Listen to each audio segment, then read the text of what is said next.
In the long annals of human history, many empires have left an indelible mark both in the popular memory and the historical record. Empires like the Roman Empire, the Mongol Empire, the Chinese dynasties, or the Persian Empire. But for every empire whose name you recognized, many other great empires rose and fell and largely faded from popular memory, and yet in their relative obscurity are still important links in the history of humankind. And one such empire was the Kingdom of Aksum, otherwise known as the Empire of Ethiopia, which flourished at the same time as Rome and Byzantium and became an important center of trade between those empires and empires in India, Sri Lanka, and the Far East, and also played an interesting role in the three major monotheistic religions of the Middle East. The Kingdom of Aksum deserves to be remembered. The Kingdom of Aksum flourished in the 1st century AD to about the 7th century.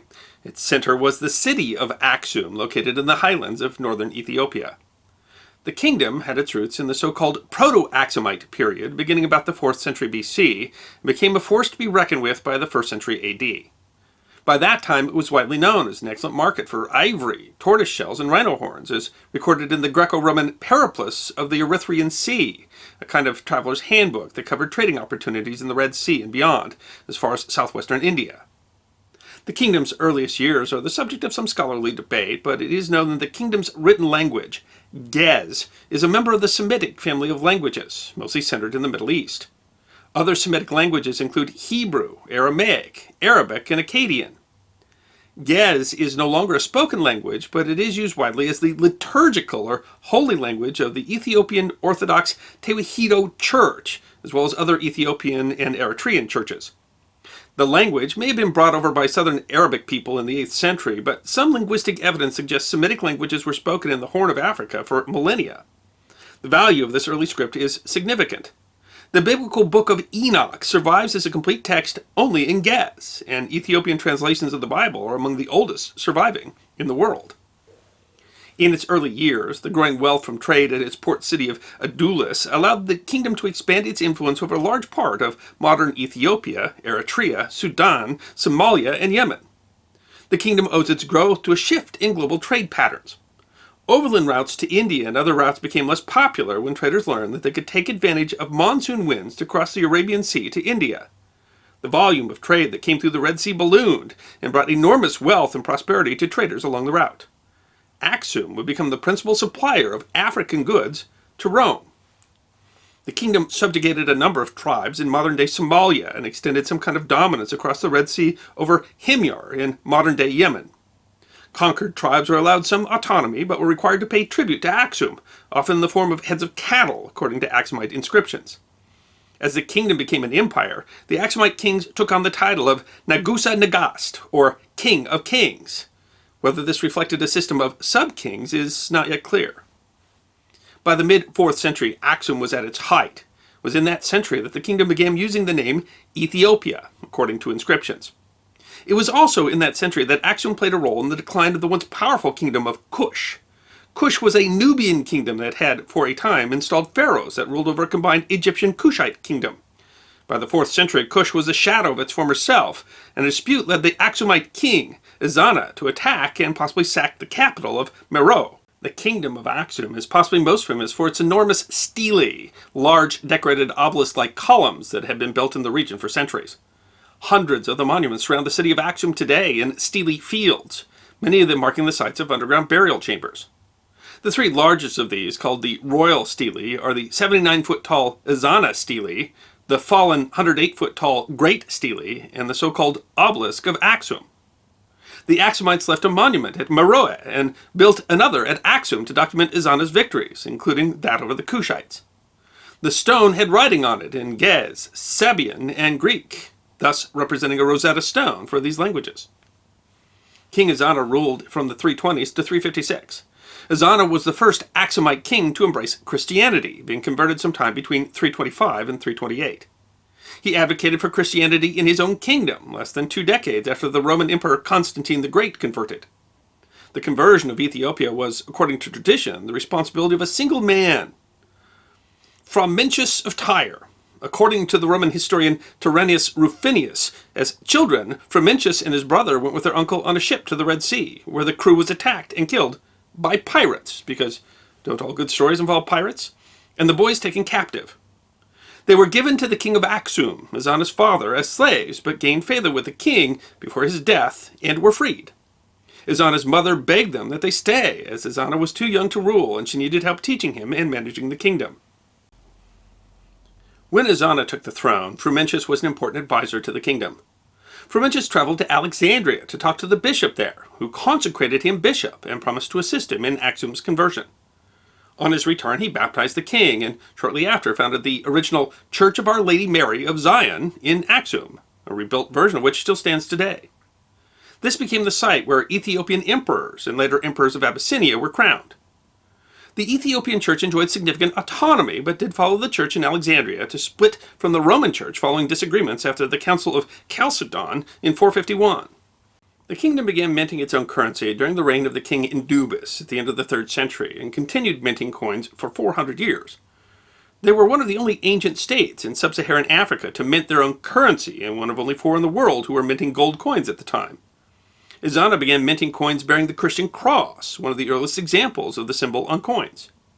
The relative abundance of Aksumite coins indicates that the kingdom had access to large supplies of gold, although it isn't certain what the kingdom's sources were.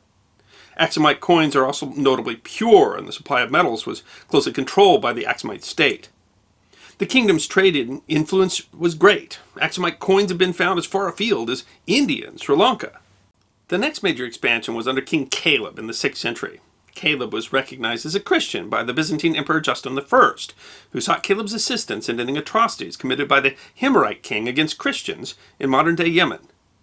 Caleb defeated and killed the Himmerite king, and the kingdom remained a tributary under the Aksumite general Abraha and his son Masruk. Masruk's brother revolted with the help of the Sassanid Persian Empire, leading to a series of wars that were eventually won by the Persians. Munro Hay, a modern historian, cites these wars as one of the factors in the kingdom's collapse, thanks to the war's cost and loss of prestige. The kingdom's decline was caused by many factors. In addition to strength lost fighting the Persians, the kingdom may also have been affected by the plague of Justinian, probably the first appearance of bubonic plague, which killed millions in other parts of the world. In the early 7th century, the growing dominance of the Islamic Empire in the region isolated the country from other Christian states and largely ended their trading empire. But unlike Christian Europe, Aksum was not on bad terms with its Islamic neighbors. Muhammad began preaching publicly in 610, but the ruling tribe of Mecca persecuted his followers. In the middle 610s, Muhammad advised his adherents, including his daughter, to seek refuge in Aksum, in an episode known as the First Hijrah. The king of Aksum is said to have refused a Meccan delegation, which sought their return. There are different accounts of the effects of the exile, with some Islamic accounts suggesting that local Aksumites embraced Islam, while some Ethiopian accounts instead suggest that some of the exiles converted to Christianity. Other ancient Christian kingdoms, such as Nobatia, Makuria, and Elodia, to the northeast, would eventually become Islamic, but Aksum and its successors remained Christian. Despite their relationship with Islam, as early as 640, attacks were made at the port of Adulis, and the kingdom was forced to abandon the city of Aksum and retreat inland. This marked the end of the kingdom's trading empire. However, the kingdom remained formidable and continued to expand south for several centuries. According to Ethiopian tradition, the kingdom was conquered by a Jewish queen named Judith in the 10th century, but contemporary scholars doubt whether she was really Jewish. Still, there is evidence of burned churches and rule by a female usurper in contemporary documents. Another factor in the kingdom's decline might have been climatological. With the collapse of the trading empire, there was over-farming on the terraced hillsides, which led to an erosion crisis that cascaded into a food shortage. And the favorable rainy season seems to become less reliable in the 9th and 10th centuries. The kingdom collapsed completely by 960, replaced by the kingdom ruled by the local Agawa people called the Zag Wei Dynasty, which lasted until 1270. It was overthrown by Yakuno Amlak, who claimed to be descended from a survivor of Judah's purge. Additionally, during this new Ethiopian empire, the Kebra Nagast, or Glory of Kings, was compiled and written and considered to be a reliable historical work by the Ethiopian Church. The work is a national epic describing the founding of Aksum, containing the genealogy of the kings of Aksum and the story of how the Ethiopians stopped worshipping the sun and moon to worship the Lord God of Israel.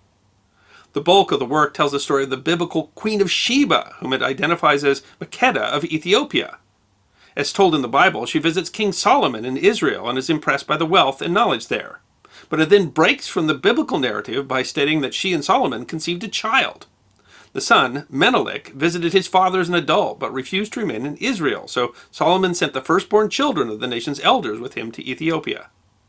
Upset with their lot, these sons stole the Ark of the Covenant, and thanks to divine intervention, escaped Solomon's agents. It weaves together a narrative that the kings of Aksum and later Ethiopia were a single line descended from Solomon as far back as 900 BC, and the Ethiopian Church still claims the Ark is in their possession at the Church of Our Lady Mary of Zion. Modern scholarship on the work is lacking, but there is a possibly ancient Jewish population in Ethiopia known as the Beta Israel. Their origin remains uncertain, and even oral tradition suggests several possibilities. Many of them have in the modern era immigrated to Israel. In the 1930s, the Italian invasion of Ethiopia led to Italian soldiers taking one of the 3 royal stelae, the one called the Obelisk of Aksum, in 5 pieces to Rome as a trophy, where it was erected under the orders of Benito Mussolini. It was kept there until its repatriation finally began in 2003. The pieces were so large that only the Antonov 124, a Russian plane, could carry it, among other difficulties. It has been reconstructed and now stands in its original home at Aksum. The Solomonic dynasty was removed from power in 1974, and today the once great kingdom of Aksum and its ruins are spread throughout several modern states. Its name is barely remembered, its modern influence is obscure. But in its time it was mighty. The Persian philosopher Mani, the founder of Manichaeism, described it as one of the 4 great powers of his time, with the others being Rome, Persia, and China. And of course, of that list, the Kingdom of Aksum is the one that is far least remembered today. But the important role that it played in the development of some of the world's great religions and its once powerful trading empire give it a unique role in history that deserves to be remembered. But there's still so much we don't know, many questions still unanswered, and the forgotten history of the Kingdom of Aksum reminds us of the enduring complexity of world politics and how much history there still is out there yet to be uncovered. I hope you enjoyed this episode of The History Guy, short snippets of forgotten history between 10 and 15 minutes long. And if you did enjoy, please go ahead and click that thumbs up button. If you have any questions or comments or suggestions for future episodes, please write those in the comment section. I will be happy to personally respond. Be sure to follow The History Guy on Facebook, Instagram, Twitter, and check out our merchandise on teespring.com. And if you'd like more episodes on forgotten history, all you need to do is subscribe.